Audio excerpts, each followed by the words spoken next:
or things that are really important for them to be able to just live their day-to-day life. So we currently have a referral line set up, and in a few minutes, I'm going to go over our website and show you where you can find that information to have people call that number, and we will help them identify what organizations they can reach out to see if they can qualify for long-term transportation solutions through.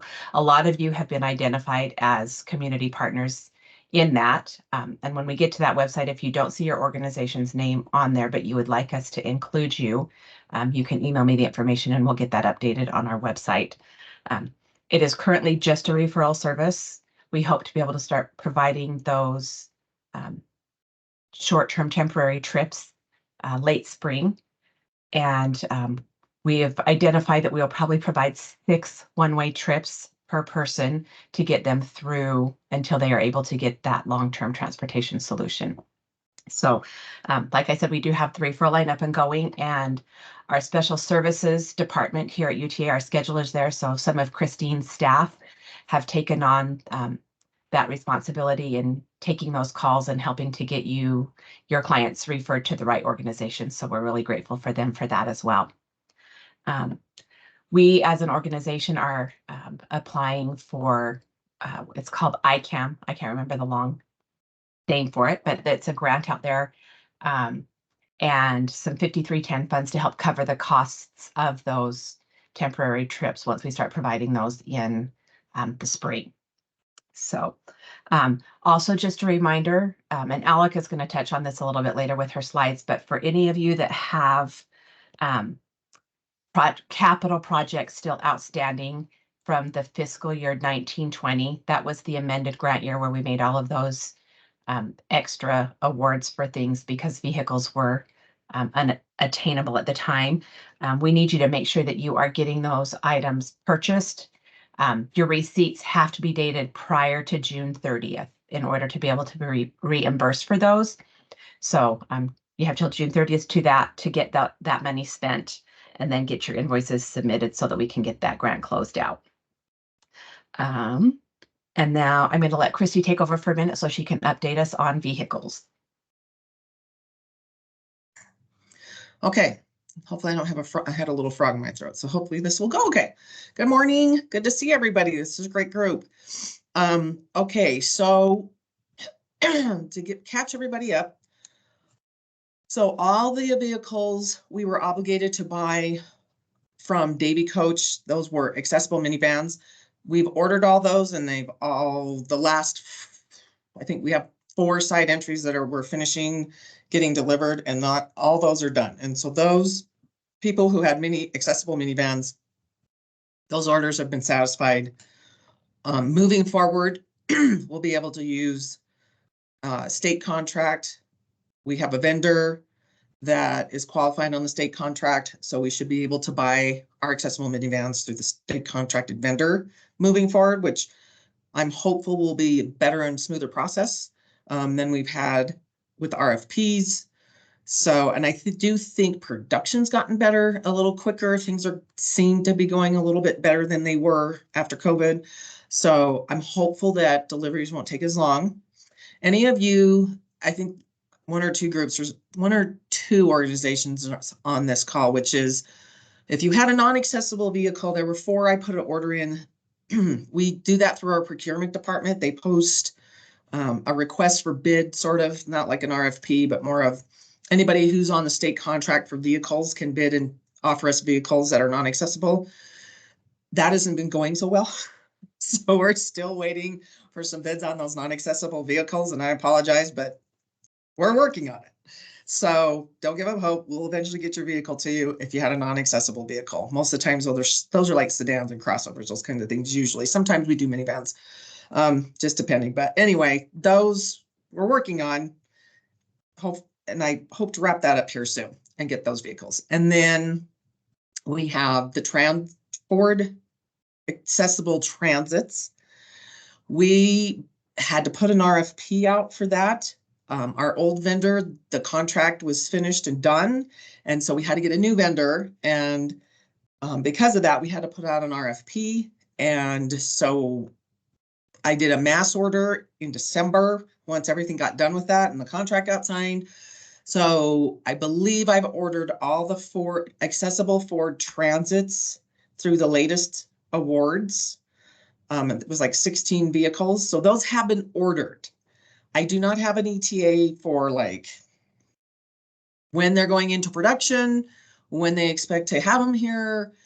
I'm hopeful maybe 18 months. So we'll keep our fingers crossed. I'm hopeful it's 18 months or less, but I don't want to get you excited because I have no commitment or any word from anybody.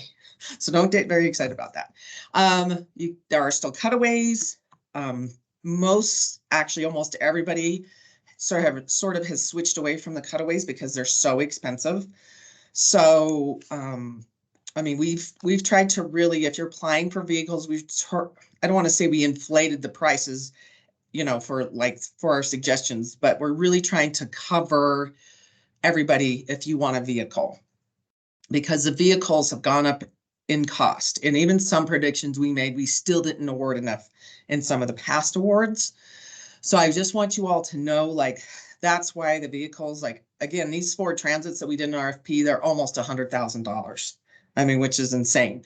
So that being said, we just want to make sure you're asking for enough if you are applying for a grant for a vehicle because of those increases. Also, just be aware, we do our best to estimate what the cost of these vehicles. And again, we've tried to make sure we've suggested enough room on your requests that your vehicles will be covered. However, say for instance, you're awarded $60,000 for an accessible minivan, say for instance, and that minivan comes in at $65,000 for the accessible when it's all said and done and it gets here. You would be responsible for that difference in increase. So just keep that in mind. We're trying to avoid that issue because we don't want you to have to do that. We don't want you to have surprises, but please just be aware of that. We're all just doing the best we can on, you know, pricing of the vehicles. So I'm trying to think, but the cutaways anyway, we have a vendor for the cutaways, but I think we can get them from the vendor sort of through the state contract. It's the same vendor. So that being said, if you do want a cutaway, I'm hopeful it won't take real long to get them and that they'll be decently priced, and I think we'll be okay. And I think, is that everything for vehicles? I can't think of anything else right now. Okay, so I think that's everything. But if you have a vehicle question, just feel free to email me, reach out. I'm happy to answer any questions you might have about vehicles. Okay, and I think that's it, except for we were talking to Ryan Taylor over special services here, and he was telling Tristan and I, if you have like some kind of Ford, it could be a Transit, maybe some other kind of large Ford you're using. They have run into a problem over at Paratransit that if those vehicles idle very long, like they idle their vehicles a long time. And so if you're idling for long time frames, it tends to wear the engine down quicker. So we're just making you aware. If you idle a lot, maybe you don't want to idle as much because it might have some wear and tear on those Ford engines. So keep that in mind. Okay, and I think that's all for me right now. Thanks. Thanks, Christy. Okay, Alika is going to talk about the 5310 grant cycle we're in and where we're at with some things. So I'll turn the time over to her.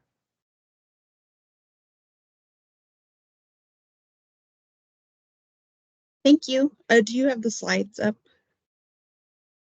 I can't see it. Yes, I'm getting them brought up right now.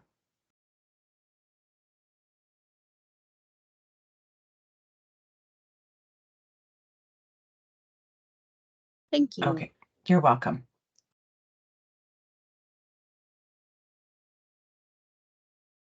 You can click from beginning if you want it to go full screen. There you go. Perfect. I just have our website there if anyone needs to write it or doesn't know how to navigate there. I just wanted to put that up as a reminder.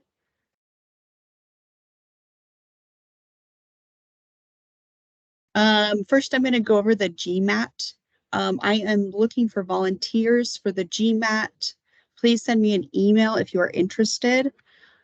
Also, if you want to be on the GMAT, so if you're not applying, you can be on the GMAT for your own LCC urbanized area. If you are applying, you can still volunteer to be on the GMAT in the other areas as long as there's no conflict of interest, like you're contracting with any of them or anything like that. So if you want to be a volunteer, please let me know. I estimate that it would take about 2 hours to review the application scores that we give you per UZA. And we'll also give you our notes with the applications that you can review. And then we ask you to write down questions that you have about the applications. Then we'll send the GMAT's questions to the applicants, and they'll have an opportunity to address questions or concerns at the April LCC meeting. Also at the April LCC meeting, applicants can talk about their projects or their agency and give some more information to help the GMAT put a face to your application. Then the GMAT will stay after the April LCCs to make final decisions on awards. Down in Provo Orem, it's a little different because the GMAT they don't really have a GMAT down there, so they don't stay afterwards. They prefer to just talk openly as a group and make decisions as a group because they're a very small urbanized area meeting. We don't have a ton of people that go to that meeting. So yeah, if you are interested in volunteering, I think it's a great opportunity. As a grant writer, I like to be able to see other applications. I think it really helps. Also, if you maybe are new, but you're planning on applying next application cycle, I think this is a good opportunity to get familiar with what the application looks like. And yeah, I just think it's helpful. Okay. The grant application, just a reminder that it is due February 28th at midnight. I will be in DC next week, so it will be hard for me to answer the phone because I'm going to be in federal trainings all day. But I will have my email. So if you are having an issue or a question with your application, you can email me. Trista will be in the office, so she is also a resource, but feel free to email me. I'll be trying to check my email as much as I can. If it's a Zoom grant specific issue, like you're getting a weird error or it's not letting you submit, or you're having issues uploading a document, you can email questions@zoomgrants.com, or you can submit a ticket in Zoom Grants if you click the help button, and then you can submit a ticket and they will get back to you pretty quickly. Okay, so yes, these are some important dates. Application portal closes at midnight. Please don't wait until the last minute to submit your application, because if you do have problems, we want enough time to be able to help you with that. February 1st through March 10th, we will do an overview look at your applications. Make sure you didn't upload the wrong document or you're missing something, or if it's obvious to us that you misunderstood a question, this gives us an opportunity to send it back to you so that you can make those adjustments. Now, we had some issues with this in the pre-application, where we opened and sent back the pre-applications and gave notes, and some people didn't see it and didn't realize that they had to click submit again. So please pay attention. If we do open your application for editing and send you an email about corrections, make sure you submit after those corrections are made. March 10th through the 20th is when it's open for corrections, and then we will close the portal again Wednesday, March 20th at midnight, and that is a hard deadline. So if you didn't make the changes and resubmit, I think we can still close your application and use the application you originally submitted before the corrections.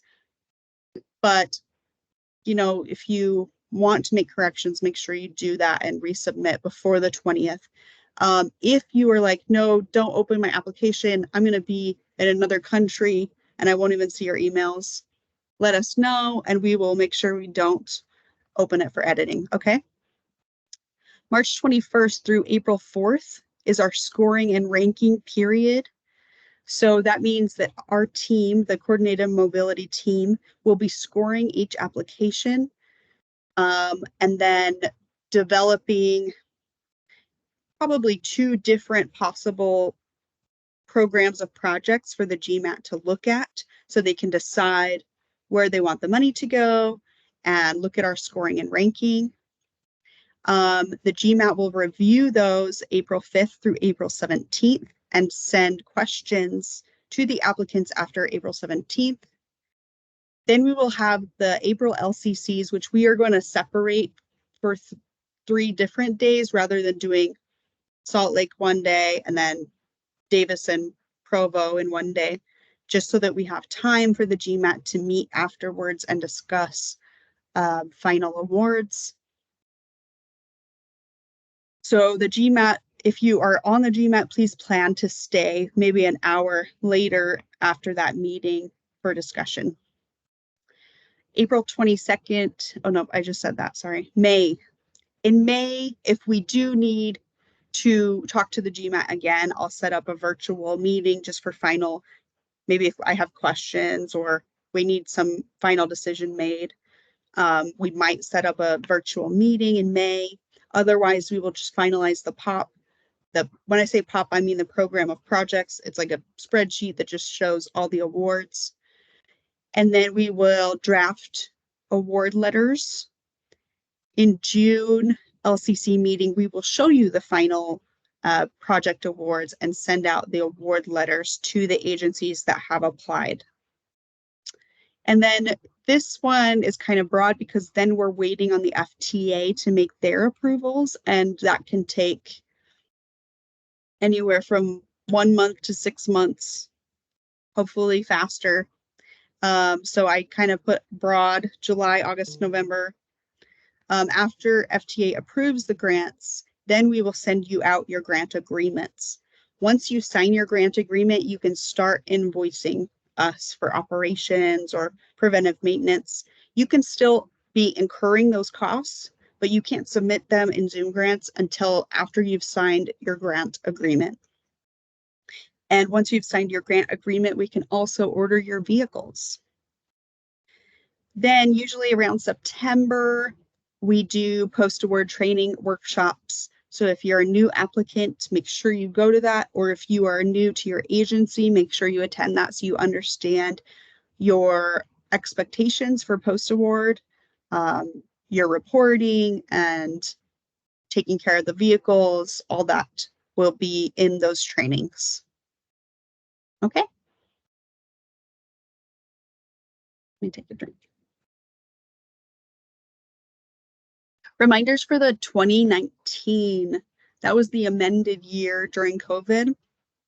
The capital must incur costs before June 30th, 2024.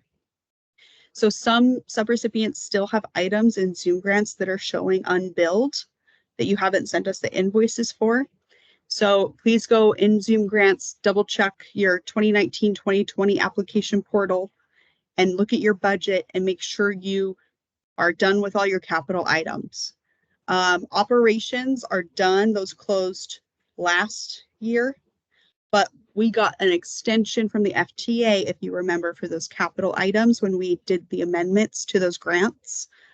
So if you still have those capital items that you haven't put the invoice in Zoom grants for, please do so. Or if there's things you haven't bought yet, make sure you buy them before the end of June.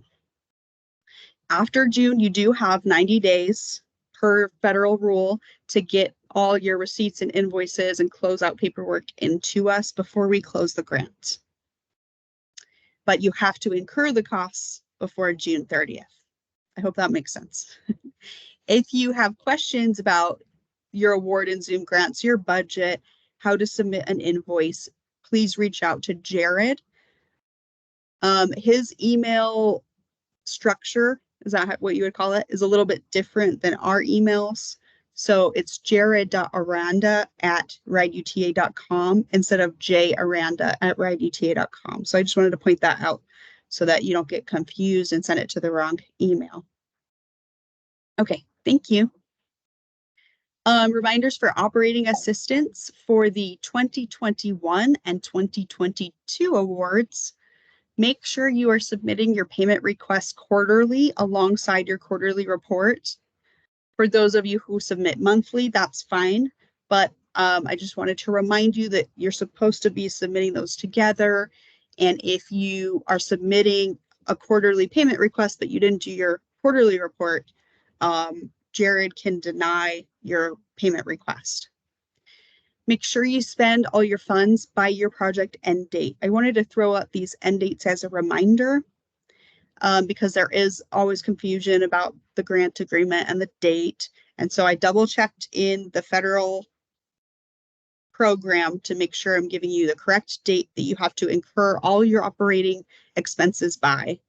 For the 2021 operations, that date is June 30th, 2025. And for the 2022 operations, it is June 30th, 2026. Okay, that is when you have to incur the costs by, and then again, you'll have 90 days to get in any missing invoices, close out paperwork, receipts, anything like that. Okay. Thank you, Alika. Thank you. Oh, and if you guys have any application questions, just go ahead and email me. Okay, thank you. Okay. As a reminder, quarterly reports were due January 15th. We do have a few organizations that still have not submitted the most recent quarterly report. So if you can make sure to get that in, if you are missing yours, that would be fantastic. Let's see here. Okay, so I am going to share my screen again here. And I wanted to show everyone kind of how to navigate the coordinated mobility portion of the UTA website so that you can find information that you might need. So the web address is rideuta.com/CMM. There's not currently a link to that from the main UTA website, but I am going to work with our website administrators to get that corrected. But if you go to rideuta.com/CMM, this is what you will see. So we've got a link to the 5310 grant program. So if you click on Learn More, it will bring you to everything related to that. Here's the notice of funding that went out at the end of last year. Whoops, sorry. Showing the different UZAs and the apportioned amounts for 2023, the estimated amounts for 2024. Over here, there's resources related to this. So if you clicked on that, it would take you to the different resources. Talks about the application cycle, the deadline, different things about the program, how the process works, the pre-application link so that you could have, if you were planning to apply, you could fill that out. Who is eligible projects, hey, Trista, and areas. Yes. Trista, can you go scroll back up and just point out the circular and the PMP? Because I think sometimes people don't realize like we have those links there and what they're for. Yes, thank you, Christy. So here, they're kind of hard to see, but this is the link to the FTA circular about 5310. So this pretty much explains the entire program. So it would answer probably every question you have about it. And then the program management plan, this is UTA's plan about how we manage the funds. It is due to be updated this next year, so you'll see an updated version of that, but that will take you to what our responsibility is as an organization and how we handle the 5310 funds. Then here, and we're going to go over this in today's meeting, but last fall when we sent out the satisfaction survey, a lot of responses indicated that they did not know where to find the coordinated human service transportation plan for their area or much about it. So here is the link for Weber Davis. This is your specific plan. And Christy's going to go over that in a little bit.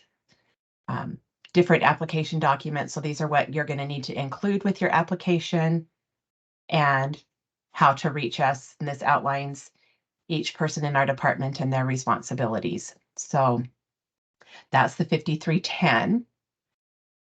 Then we've got the local coordinated councils. So if you click that link, it tells you a little bit more about what the council is, the 3 areas, who participates, and then this will always have the current year's meeting schedule for each of the areas, and it'll let you know if the meeting's virtual or in person and where the in-person location is. Then it talks about the combined meeting in the fall that we have downtown and how to reach me. And then there's a little blurb about those transportation plans we just talked about. And again, links to your area's plan. And that plan is broken down into phases. So if you would like to see those, you can also look at that. And then we've got the link to our donated vehicle program. So Clint mentioned earlier that he oversees that program. So this is a little bit about the donated vehicle program, who is eligible. Here's a link to the form, and here's the application if you want to get your organization on the list to receive a donated vehicle. The list is pretty long. The vehicles don't come in frequently, so we do have a bit of a waiting list, but we are slowly plugging away at that as we get vehicles that are moved out of service at UTA but still have life left in them. And then we've got community resources. Well, actually, we'll do the technology one real quick first. So this is a little bit about Ride Pilot Lite, and Clint is the person, if you have Ride Pilot Lite issues or questions or need training for somebody on that, Clint is who you would reach out to for that. And then community resources. So this is, I mentioned earlier, the call-in referral line. This is the information about that. So we have the phone number here, the purpose of the referral line, and the hours of operation. And then we've got the list of identified organizations that participate in our LCCs and that are in the community that we can refer individuals to qualify for transportation services. So again, this is where if your organization is not listed and you would like to be added as a resource for us to refer to, then email me your information. I can send you the questionnaire to fill out and we will get you added.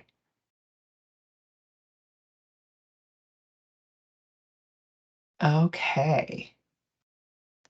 So that's where you can find just about anything you might need related to 5310 or the coordinated council meetings.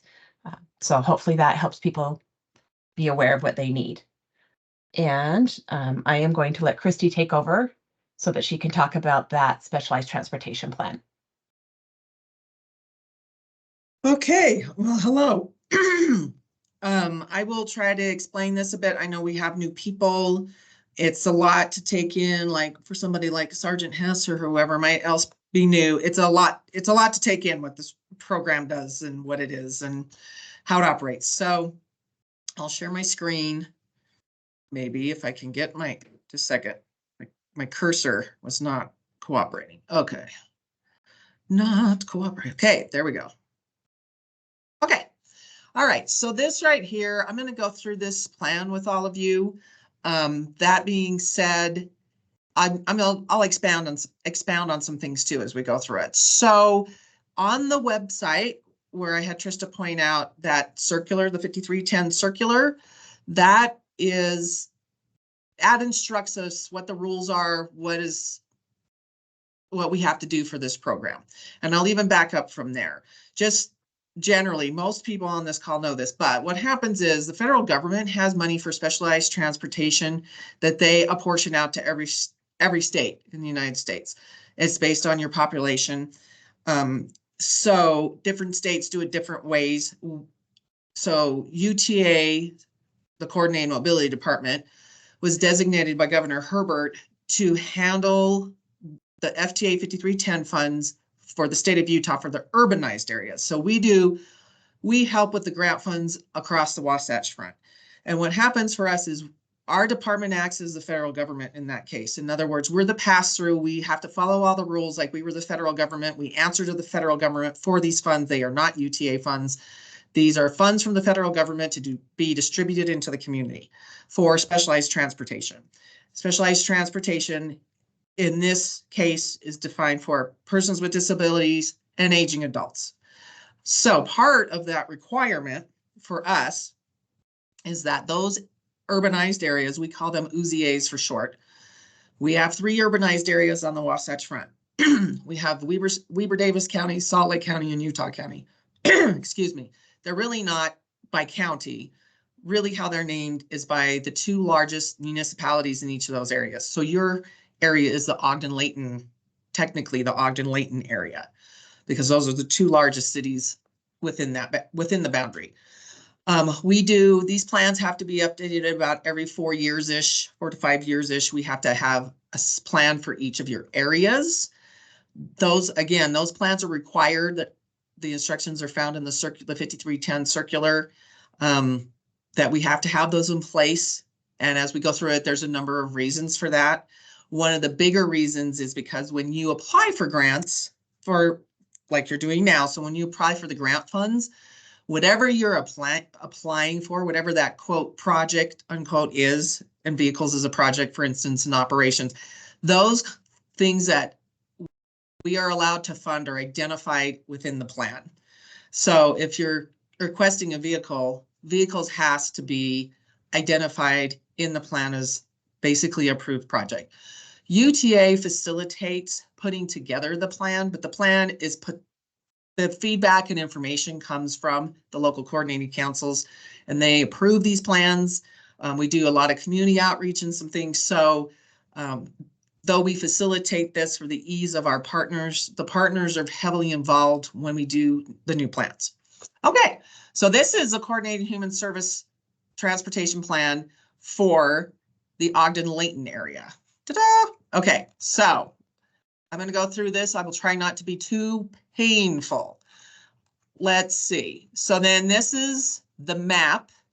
This map is changing. Our friend Wayne at WFRC and his friends at the MPO and anyway, we're trying to come up with the final map. So what happens is when we do the census every 10 years, based on how the population has changed, the boundaries of this map could change and be adjusted. Usually they're not adjusted drastically, but typically there are some minor adjustments.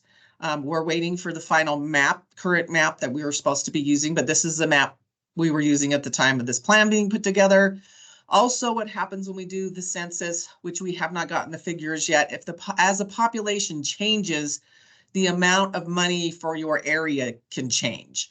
So, we get this lump sum of money, for instance, but the money that is sent to us is distributed to each UZA depending on the population in that area. So we're still waiting for those figures too from the federal government, and we'll all really be happy when we have them. But that's the map that we used for this. Going on, so when I do the plan, I've been facilitating the plan for the ones that we have had, and this one.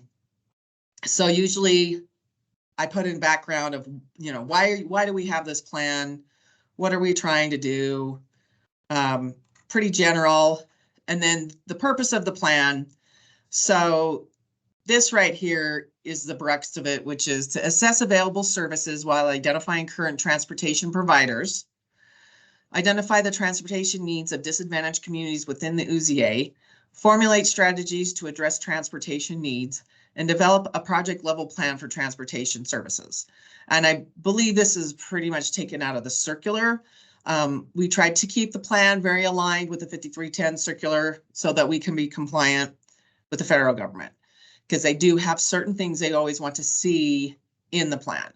Now, I typically put in regional accomplishments. I think it's good to put in like things that we've been working on and successes we've had. And I have like the voucher program from up there and legislative awards and just different things that might have been going on since we did the last plan. And then we have regional coordination, still accomplishments and evouch, just different things we had been doing up until the time I put this plan out.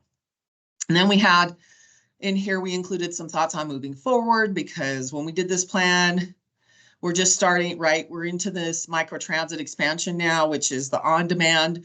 We have areas within the UTA system that do on-demand. And so that's expanding in a lot of ways and supplementing our fixed route service. And it's very helpful for those that can use it. The microtransit can be very helpful for aging adults and persons with disabilities, because it's same day, it's on-demand service. We have accessible vehicles within that service. And so people who are able to use that, it gives them a bit more freedom. And if they have a paratransit pass, it's still free for them. And if they're a senior and have a discounted pass, it's still discounted. So that's a really good alternative. We're slowly getting that service throughout our service area, but it just takes time. So these are just different things we've identified over time that we could be doing and moving forward. Here's one of yours always, and vouchers help with this a lot, but the multi-county trips between Davis and Weber, expanding travel training, just different things like this. So one of the things we have to have in this plan is we have to update the demographic and socioeconomic conditions of your area. And so that's what this starts to be. So map again of the study area. And then it starts, if you're interested in these things, it might be worth your time to come and find it and see some of the, just scroll through and see some of these things. So, these are heat maps. It's showing you where the heavy populations are of aging adults, for instance. Then it's showing you low income. So you can sort of go across and see, oh, well, over in here, we have quite a few aging adults, and right here, but they're also a good chance they might be low income, because those two things are crossing over. We find that a lot, right, with persons with disabilities. We know that persons with disabilities, quite a few, the majority of persons with disabilities are low income, is what I'm trying to say. That's just that's just a factual statistic, unfortunately. So this is showing you, your heat maps of where people are living, households with low incomes and individuals with disabilities. So you're sort of seeing the crossover there. So it's interesting to look at, and it could help where you really need to make, put more service. Where are the gaps? What's happening? I'm trying to not make you seasick as I scroll. We've got Utah County and Salt Lake County in there too. Luckily, when we had this demographic information, again, this is required when we do this, we had just barely done the comprehensive plan. If you remember that one, the comprehensive plan is a separate plan that was funded by the Utah legislature to focus on specialized transportation solutions across the entire Wasatch Front. And like I say, that was separately funded from the legislature, but the contractor for that, we were able to use this demographic information that they had collected into our local plans. So that was really cost effective and helpful for us. Okay, so then they need to also they did like an overview, but they do an inventory of all existing transportation in the area. And so that's what all this does. And of course, that can be pretty tricky, as you all know, because it can really change, right? Our services can change. We have, companies that go out of business, or new companies that come on, or nonprofits, or maybe funding changes, so a service isn't available anymore. So it's very difficult. So the inventory is a really tedious part of this plan. I understand why it's asked for in the plan, but that's where it comes in really helpful if you have a contractor to help you with that. Okay, so that section continues on. As you can see, it's pretty lengthy in here of the inventory. Okay, still going. I hope you're not getting seasick. Let's see, or motion sickness from going too fast. Okay. Okay, so public and stakeholder input, also something we were able to use from the comprehensive plan. We did, because we had separate funding and pretty decent funding for that comprehensive plan, we were able to do pretty extensive public outreach. That is a requirement of your local coordinated plans. The federal government wants us to be sure to that we're involving the public, people these services might serve, organizations that are involved in these services, caretakers, users of the service, general public, all those things. And so again, that's also something that it's quite time consuming and can be costly, but like I say, we had fortunately had this done. Some of you were involved, some of you that have been around a while. The contracting company RLS came out and interviewed different organizations, interviewed your clientele possibly. The aging services across the Wasatch Front helped us to get surveys out to people like that were getting get meals delivered and things like that. So we actually had a lot of response, a lot of good feedback. It was very extensive. So that is also a piece of this because again, right, the federal government wants us to engage with the community we're serving. So that is part of what we do with this plan. Okay, sorry, you can read those at your leisure. I'm sure that's what you want to do. But anyway, continuing on with the motion sickness as I scroll down. Okay, so now this is where it gets, the end of the plan, ironically, is really sort of the shortest part of this plan, but it's probably the part that's the most applicable and what we need to pay attention to the most. So we always have to identify the gaps. And again, that's why we have the public engagement, right? And the engagement with your organizations is so that we are all basically on the same page as to what the gaps are in our communities. Because ideally, the things you request from the 5310 grant are filling these gaps. So if we don't know what we're filling, right, then why are we giving money out? So we have to identify these gaps. So we have funding gaps. These were things like limited funding for providers, which would be all of you, even coming up with the match. So what that means, especially for those of you who are new, say, for instance, you request a vehicle, and we call that an 80-20 split. That means that the federal government will pay 80% of that vehicle, but you're still responsible for paying 20% of that vehicle when it arrives. But that can get pretty costly, right? So if your vehicle's $60,000, you're on the hook for $12,000, which is a lot better than the whole $60,000. But for a lot of nonprofits and government agencies that are on tight budgets, even that $12,000 can feel difficult to come up with. So we've had some ideas over time, and maybe that's something we can get a little bit resolved in the future, but that's one of the things too. The cost of maintenance, fuel, insurance, not enough funds for operating. We do fund quite a bit of operations through the 5310 grant, but again, we're limited to how much operations funding we can give out into the community. There's just more demand, right? We have more, I have heard particularly, we have, as society's aging, obviously we have more aging adults, but we also have more people that are in mobility devices. And that's what gets tricky, right? Because that's what we do, specialized transportation, accessible transportation, and it's limited and it doesn't keep up with the demand. Anyway, due to new Medicaid laws, day programs are running around clients more, so that's a funding issue.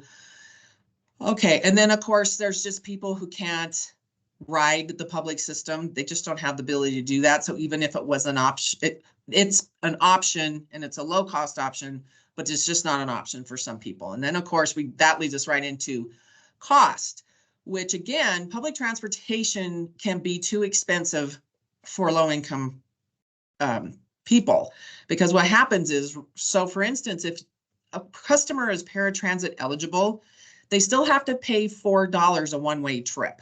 So that means like if they need to go to the grocery store and come back to their house, that's $8. So for every round trip they're making, that's $8 a trip. Well, if they have to make 5 of those in a week, the money starts to add up, right? So And when they're on a very fixed income, even though we think that's a really low cost option, it's still hard for a lot of people in our community. So that's that's actually this one, paratransit. Public transportation still can be too expensive. Now, if you have a paratransit pass, if a customer has that, then they can ride our public system for free if they are able. We also have a lot of discounted options now. We have a low income pass now that's basically half price. We have, of course, a senior/aging adult pass that's half price. We have student passes that are very low cost. So we have UTA as a whole has been trying to make some options for the general public and people who need specialized transportation that's a more low cost situation. And again, on the on-demand service, if a paratransit customer is able to use that service, they can use it for free because they have a pass to use our public system, and that's part of the general public system. Okay, and then low cost options are very limited. As all of you are probably pretty aware, right? Especially if somebody's in a mobility device, if they have to get somewhere today, say their ride fell through or whatever, and they have to get to a medical appointment, that could cost them $150 to $200 because now they might have to call like a logistic care or some other private place. And those organizations charge quite a bit of money to do that kind of transportation. So there aren't a lot of low cost options, not a lot of those. Eligibility requirements, this just goes back sort of to, it goes to a couple of things. Each organization, and so this sort of goes back to this referral line, and I'm going to address that here when we get into some other stuff. But that being said, each of you, right, if say for instance, you're Davis Aging, well, your focus is on an aging adult. So somebody that comes in that's 45 years old in a mobility device isn't probably going to qualify for your service because they're not meeting the age limit, right? So every organization has its rules in that sense. Each of these programs has its rules. Even, paratransit has very high standard of eligibility that we do here at UTA. So all those things can prevent people, right, from using the services they might need. And then let's see. Sometimes there's duplicate service. That would be like maybe you're a veteran, but you're also disabled. So you're using veteran stuff, but you're also using some other services just for disabled. And so we call that duplicated service for a client possibly. So we want to use those resources effectively and spread them out, those kinds of things. That being said, service area coverage, this is a big gap. It's really hard to find operators. I think it's gotten a little better for some of you, but I don't know for sure. I know for UTA, it's gotten a little bit better. It's not quite as hard as it was after COVID to find operators, but that's an issue. Limited coverage area, meaning, we all know that there's gaps in the UTA service. So we only do the paratransit service within 3/4 mile of our fixed route service. So if you're outside of that 3/4 mile, we're not able to, and you need a paratransit type of service, we can't serve that. We stick to the 3/4 mile, and that's a problem for a lot of people. There is the limited affordable demand services is limited. I think it's pretty affordable, like I say, because it's just the same as our normal fare. Or again, if you have a paratransit pass, you can ride it for free, but it is very limited to where we have it. Again, just a 3/4 mile. First mile, last mile issues. People can get to stations, but then how do they get home from there? If we do route changes can be difficult. Sometimes we do a route change, right? And then somebody living in an area because they can access public transportation, say the bus route, there's a bus stop on their street. Well, if we go change that and take that bus stop away now, how far away is it? And can that person even access public transportation anymore? Then there's limited time of service, meaning things like, people after hours, say, particularly in the evenings or particularly when it's late, it's really hard for them to get the service they need. Weekends can be difficult, Saturdays, Sundays, particularly Sundays. So those are all like after hours and things that are just hard. There's long pickup windows for paratransit, as a lot of us know. People want more frequency. We're always trying to get more communication coordination, but it seems like no matter what, that's always still a struggle of making sure people in the community really know what's available. There's inaccessible, pathways to things.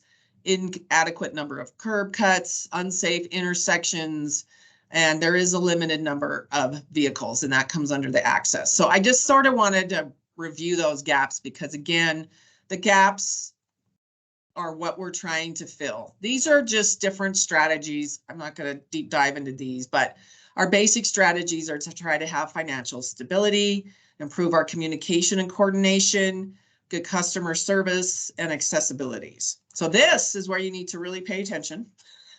If you've been sleeping, wake up, because this is where we're at for the grant. Okay, so one of the questions in your grant application is to what project, what is your project addressing? This is, from the plan, this is where you're going to go. So if you look at the plan number, this is going to be page 50 and 51. Okay, so when you're looking at these are the projects, and the projects are prioritized according to how your local coordinated council ranked the project priority. So in other words, UTA we didn't make this order up. This order is based on the local coordinated council saying, this is what from top to bottom, this is number one down to lower. So this is the prioritization. So the higher up on the list, the higher priority, right? So the voucher program, that's been very successful in the Davis-Weber area. It's a great program. It's a super low cost option compared to other transportation. So that's like a top priority for your area. Operations funding. So if you need to do operations funding, it's high on your list up there. And operations funding, most of the time organizations use it for their operators to like help pay those wages. It's what we call a 50-50 split. You use 50%, you have to match 50%, but at least it extends your operating funds. Oh, and on this voucher program, maybe for Sergeant Hess, this might be something that could work for you. And we're happy to meet with you on the site. Just please feel free to reach out to us and we can meet with you on the site, or anybody else who's interested in something like that. Voucher programs are pretty easy. We have a group that does it different in Salt Lake, where they use vouchers and reimburse the cab company to take some of their clientele with disabilities or their seniors, those kinds of things. And you can use vouchers that way. It is a 50-50 split, but you can't, so it still, but it's a good alternative. It helps, again, your transportation dollars, and it gives you a way to make payment and help somebody to get to where they need. So keep that in mind about vouchers. I just wanted to make sure, because we have new people, that you're aware of that's something we can do. Vehicles is top, right? Because it seems like we always need vehicles, or vehicles age, we have to replace them. Emergency trip funds. I want to talk about this for a second. This sort of goes in conjunction with the referral line. So United Way 211 over the years has been really awesome. When people call into that service from across the Wasatch Front, one of the things they ask for, like, say for instance, they refer somebody to the food bank. They would say, okay, do you have a way to get to the food bank? Since we get, and if that person says no, then they go into some more questions. I don't sort of like qualifying, can we give this person a trip? Well, they've had some money the past few years to help people in that situation take a Lyft trip to get to that service, for instance. But they don't have any way to refer people that have a mobility device or that need an accessible vehicle for whatever reason. So that gap sort of still has existed. And as Trista mentioned about this referral line that we're now doing, if you go back in time in the history of this coordinated mobility department, in 2017, our department was actually put into Utah State Code. I believe it's SB 172 from 2017. Senator Harper sponsored that bill. And one of the things that's identified as one of our roles and duties is to have a call-in referral line for specialized transportation. Well, again, we've been working with United Way 211 on that for some time. They're good about referring out. But when we met with Tracy and I had to go meet with the Transportation Committee in June, and they'd look to us as the transportation experts, and rightfully so. That's totally fine. That we should be. UTA should be that. And they asked the coordinated mobility department to bring that referral line in-house for us to be more hands-on and have that. Thankfully, as Trista mentioned, Ryan Taylor over Special Services was able to identify some staff. Christine Smith and Rainey have been helping us a lot with this. Christine Smith's over those schedulers, and so she's been helping us so that there's a call-in center available. So we put in a new line. It's a separate line. The schedulers handle those questions. Of course, they follow the times that the schedulers are there, but we have a list of organizations to refer to. But when somebody calls in, we could even refer them to our own system. Are you able to use the public system? Or have you ever tried to be paratransit eligible? So there's a multitude of things they can suggest in addition to, you know, oh, you need a medical trip and you're a senior. Okay, Salt Lake County Aging, they have rights to wellness. So as people call in, those schedulers refer. Well, in addition to that, and as you guys are pretty well aware, one of the biggest gaps we have always identified over time is we have no, and I don't want to call them emergency trips because they're not 911, but we don't really have like a crisis trip or I need an urgent trip today situation that's low cost. Okay, so again, if I use the example of an individual in a mobility device and say maybe somehow for whatever reason their ride canceled on them to get to a medical appointment, there's really not a way to fill that gap, especially if they're not qualified for any service. Say, for instance, maybe they're new to this situation or they haven't ever reached out to UTA for paratransit, whatever those things would be. Ideally, what we're trying to do over time, the first step will be, we're hoping to implement temporary rides later this spring. So what that means is if somebody calls in to the referral line and say, for instance, they're like, oh yeah, you sound like you're an aging adult, you meet these qualifications, you live in the Salt Lake Valley, you need to get to medical appointments, there's rides to wellness, but they have a qualification period. Do you have some things you need to get to in the meantime while you're getting qualified for this service? And if that's the case, they could be awarded up to 6 one-way trips to help that person get around in the meantime while they're waiting for their qualification, whether that's from an aging service, you know, a disability service, whether it's paratransit, but at least it sort of helps fill that gap. I think there's a bigger vision that yes, maybe over time, is there a way when somebody, again, for whatever reason, their ride isn't there today, and maybe they are qualified for something, but yet there's just for whatever reason, because they didn't book earlier enough or something, they couldn't get there. It would be nice that potentially some of these trips in the future could fill that gap. But the first phase will just be to award temporary trips to somebody to fill the gap while they wait to get qualified for a service.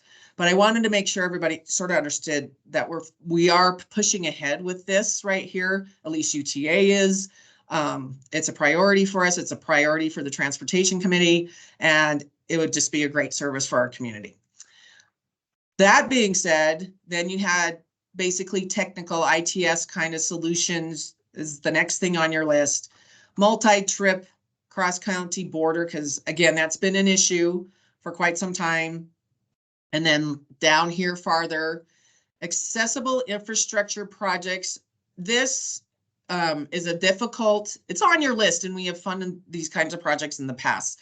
However, it's been difficult for us to manage, and just know that these can be difficult projects to try to take on yourselves. And also what happens is it federalizes whatever you put in place. So for instance, if you do curb cuts to a sidewalk so somebody can get to a bus stop, you have now federalized that cement, that curb cut, and the sidewalk you improved. I think it's at least 30 years. So technically that will belong to the federal government, and they will expect you to keep that up because it's now federalized. So just keep those kinds of things in mind if you're interested in that kind of project. Transportation support equipment, but that's pretty far down on your list. And of course, travel training. We have been putting some money towards that a little bit so it could get expanded so we could serve more of your customers and clientele. So again, these are the projects. So as long as what you're requesting is related to these projects on page 50 and 51 of your plan, then your project is eligible. So I wanted to really make sure you guys had this and you can access it. So don't forget. And I'll tell you my honest, I'm going to quit sharing now. Hey, mostly you're awake. Awesome. Okay. Because I don't see you when I'm presenting. So I'm so glad you're still awake. That being said, when I go to the Ride UTA website, to be perfectly honest, even myself, I usually just hit the little search spyglass and put like 5310 in, hit search, and then the things come up, because our website can be a little daunting, and I feel like our stuff gets it can be a little buried. We're trying to improve that. As Trista said, we're trying to improve that. But in the meantime, if you really need to find something, put a keyword in, even if it's like, say you get a client and you want to know about paratransit eligibility, just put paratransit eligibility into the search. It'll take you right to the link, right to the stuff you need. So like I say, I just find it's a lot easier to navigate our site if I just do search. And that being said, any questions on the plans or anything else? Wow. Okay, everybody, I put them all to sleep, so they're good. Okay, I'll turn it back over to Trista. Thank you, Christy. Okay, looks like we'll finish up a few minutes early today. I just want to remind everybody that the next meeting will be held in person in April on Thursday, April 25th, from 10 to 11:30 for the subrecipients. If you are participating on the GMAT, as Alka mentioned earlier, you'll need to plan on staying an extra hour, so until about 12:30, and the meeting will be held at Park. Matt, I hope that's still okay to have it there. So the address for where they're located is on the website, and it will be in the email reminders that come out as well. So if you are not applying for this grant cycle, we would really love you to volunteer for the GMAT. So you can email Alika to let her know you'd like to be a part of that. And as she mentioned, it's a really good opportunity to kind of see the process from the other side and how things are evaluated and awards are made and decisions made. So unless there's any questions, I want to just thank everybody again for their time for being here. We appreciate all that you do to serve your community, and just let us know how we can be of assistance, and we'll see everybody in April. All right. Thank you very much. Thank you. Thank you. Thanks, everybody. Thank you, everybody. If it's not too late, I would like to ask Christy, I don't know if it's a conflict of interest, but if there's any way I can be of service, please don't hesitate to reach out. I would like to help any way that I can. I speak Spanish, and I'm happy to be of service if it's not a conflict of interest. If it is, I get it, man. Thank you, Logan.